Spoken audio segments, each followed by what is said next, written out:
Today I'm going to be taking a look at some of the very strange official Beatles releases that came out in the 70s.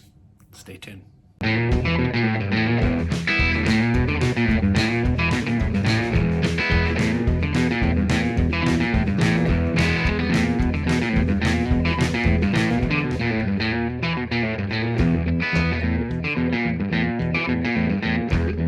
Hey everybody, welcome to Northern Revolutions. I'm Rob. Welcome back if you're returning. Welcome if you're new. I was thinking today about that strange period in Beatles vinyl record history between when the band broke up in 1970 and when the catalog was standardized for CD in the mid 80s. There's like a 15-year period there where Apple and EMI and Capitol did some very strange things with the Beatles catalog, and there's some bizarre records which at first thought I didn't think made a lot of sense. So we're going to take a look at those today. So the Beatles' last album, Let It Be, was released in 1970 in Capitol, EMI, and Apple. I guess we're kind of left with, how do we continue to milk this cow, shall we say? There came a series of official album releases in the 70s that started with ones we are all familiar with. Everybody knows the Red and the Blue album, or 62 to 66 and 67 to 70, as it's actually called. These came about, Alan Klein, who was the head of Apple Records at the time, he was sort of the initiator of this because there was I believe he was German, I think, or maybe he was Japanese, I don't know. There was a unofficial Beatles compilation being sold in 1972 called Alpha Omega, and it was quasi-marketed as, the official Beatles compilation, which it was not. And so Alan Klein said, we have to put out something official because people are buying this and we're not getting paid for it. So EMI and Apple worked together to put these together, which are, career spanning from the very beginning to the very end. Not necessarily their greatest hits, but I guess you could call it that. It has all the big songs, right? It's 4 LPs worth of everything you need. And for a lot of folks, these really are the gateway into the Beatles. So these were released in 1973 on Apple, on black vinyl, and then reissued again in 75 on colored vinyl, which these are. These are the colored vinyl ones from 75 on Capitol. They were released again in 2014 when they were remastered from the original tapes. I also have those ones as well. And then everyone remembers in 2024, they were expanded. Other songs were added and Now and Then was put on. I have a video elsewhere on my channel on what I think of that cash grab. Nonetheless, I think these are crucial. And in terms of, the first post-Beatles breakup release out of the gate, these are home run. Everybody has these. In 1976, the head of Capitol Records approached George Martin to approve some master tapes because Capitol in the US wanted to put out another Beatles compilation. And what it ultimately ended up being was this, hard to see because of the glare, but called Rock and Roll Music. It's a metallic cover, so you can see it shines quite brightly. Yoo-hoo. This doesn't even look like an official, it looks like some kind of made-for-TV release, but this is an official release. I've never quite understood it. It's kind of, it's got that sort of soda fountain there's a Chevy Bel Air there, like a 57 Chevy. It's incongruous. It looks like a 50s soda shop thing, but the Beatles are from the 60s. I don't know. It's a confusing mess, but it still is a compilation. I don't know the logic behind the songs that were picked on this. But the interesting thing was when the president of Capitol approached George Martin to approve the tapes, George thought the tapes were terrible because they were early dual track monos that they wanted to make stereo, and he said this isn't good enough. George Martin went and remixed every song to be used for this album, but ultimately it was rejected and they used the original crappy tapes and put this out in 1976. Interestingly, a couple years later in 1980, it was re-released as the Beatles Rock and Roll Music Volume 1 and Rock and Roll Music Volume 2.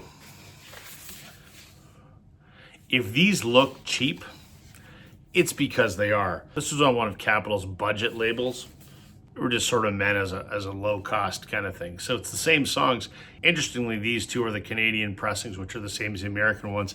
I need to track down British versions of both of these, because the British version of the budget release of Volume 1 and Volume 2 actually used the George Martin master tapes that were made for this, but ultimately rejected on the shiny silver one. So I do need to get those because apparently they sound a little better. So anyway, rock and roll music, it's a weird one. 1977 saw the release of an album that I think is much maligned and shouldn't be, and that's Live at the Hollywood Bowl. So up to this point, 1976-ish, there was no official live Beatles recording, which was unheard of for most bands. They had live albums. And so Capitol really wanted to put something out. But there was also increased pressure from Song, which was, I think it was a German label, that was putting out this, which, call it quasi-official, because Song did own the rights to this. This was something the Beatles did in Hamburg before they were famous. So this could be released, but it's pretty crappy.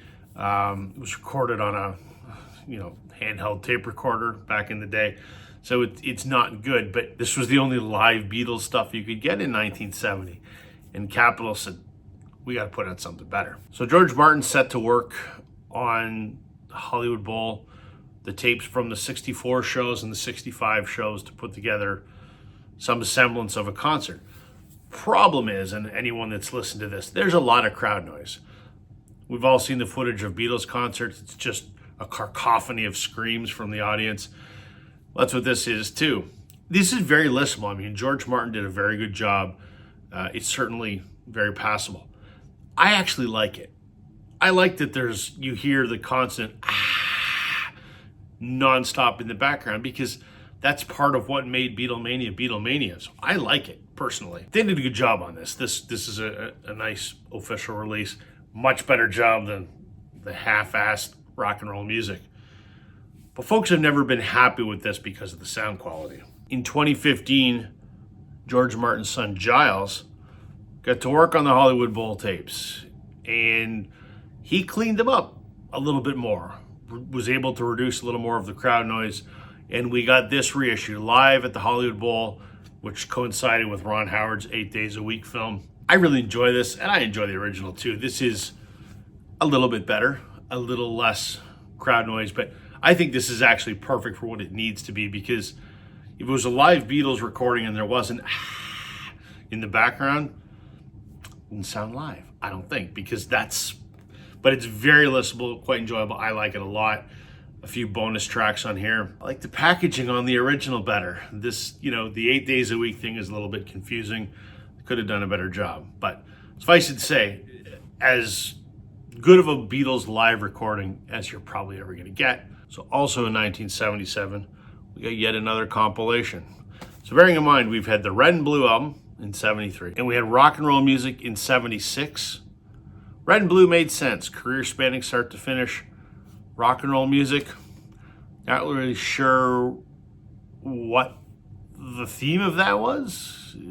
I don't know. So then in 77, we get Beatles love songs. You can sort of see it's an embossed cover there. It's hard to see, I guess, a little bit off the light, but it's kind of meant to be leathery. Yet another compilation, except this is love songs. So I guess there's a theme that runs through this. It sort of makes sense, I suppose. Do we need this? 3 different Beatles compilations in the space of 3 years? I'd argue probably not. Well put together, it's a nice package, but why would you own it? I don't know. And there was a gold vinyl version, which is what this is. There you go. 1978, you get the first of 2 albums called Beatles Rarities. There's this one. And then there's this one, which I'll talk about in a minute. So in 78, we get this version of Beatles Rarities. It kind of looks plain, right? It's a blue cover, songs along the bottom. This looks like the BC-13 box set. That's right, because this is from the BC-13 box set. It was part of that. And then in 78, it was issued as a standalone record, which is where I have this, because I don't have a BC-13 box. I wish I did. BC-13 box, for those that don't know, was kind of the first box set containing all the studio albums. It was released in the UK. There's like a German version, Japanese version, whatever. But that was the first official Beatles box. So this is the standalone release of what came in that box. And what this is all of these songs that did not appear on Beatles UK studio albums. So they could be B-sides, it could be the one song that was just released in the US, a bunch of stuff. All of this would ultimately end up on Past Masters, which came out later in the 1980s. But this was the UK Beatles rarities. Inspired by that, Capitol in the US in 1980 put out their version of Beatles rarity. Much better packaging than the other one. It's actually gatefold. This is much loved by folks because you got your butcher cover on the inside. So this took inspiration from the UK rarities, and that there are the songs that did not appear on US Capitol albums. So there's a few singles that were on the VJ releases. They finally appear on Capitol for the first time.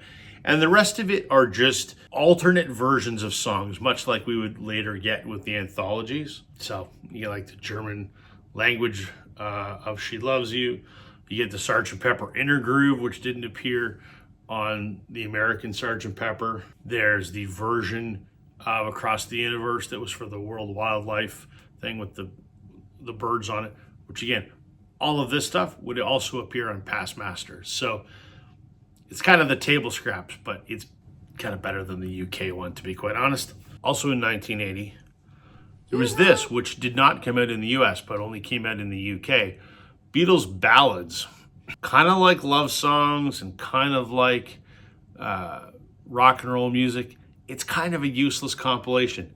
Yes, they're ballads, but there's nothing on here that wasn't already available. So, you know, it's kind of like, it's not a greatest hits. It's not kind of an anthology kind of thing. I don't know why you would buy it. I don't know, but I bought it because I'm a Beatles completist, but nonetheless, it's a UK Parlophone official release, so I have it. This album artwork was actually the proposed artwork for the White Album. Thank God they didn't use it because it kind of sucks, I think. But Beatles ballads, just kind of yet another compilation that you go, did we really need this? The only one that I don't have in this lot came out in 1982, and it's called Real Music. And Real Music was yet another compilation, but this one kind of makes sense. It is all the songs that appeared on their films. Of note, I guess, to American audiophiles, there are some stereo mixes on Real Music that had never been available prior to Real Music. There were UK stereo mixes. So personally, I don't care. I half the time can't tell the difference between all the different mixes. So for those that are excited about that, you know, there's a reason to pick up Real Music. But I don't have it. I do need to get it. I think it's the only Beatles record I don't have. And the last official release before the catalog was standardized in the mid-80s on vinyl and on CD came out also in 1982. This is the Beatles' 20 Greatest Hits. There are two versions of this, and they look identical. There's an American one. Canadian one is the same, which is what this is. And there's the UK one.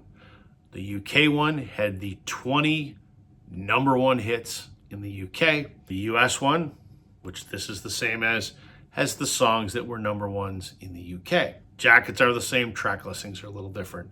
Ultimately, those two, the American and the UK 20 Greatest Hits, would be combined together in 99 or 2000, whatever it was, for Beatles One, which is their 27 number one hits. So this compilation makes a lot of sense because it's all of their number ones, regardless of whether you're in the US or the UK. And then this was remastered in, I believe, 2015. There you go, folks. There's a look at some of the weird releases that Capitol or EMI or Parlophone or Apple put out, official releases after the end of the Beatles' music producing career, because they had some songs and they still wanted to make some money off of those songs. So you can argue some of these compilations make sense. red and blue, absolutely. Some of them, love songs, Beatles ballads, maybe not so much. They're interesting to have nonetheless, which is why I have them. Hope you found that interesting, folks. Let me know your thoughts in the comments. Thanks for watching. Catch you on the flip side. Bye.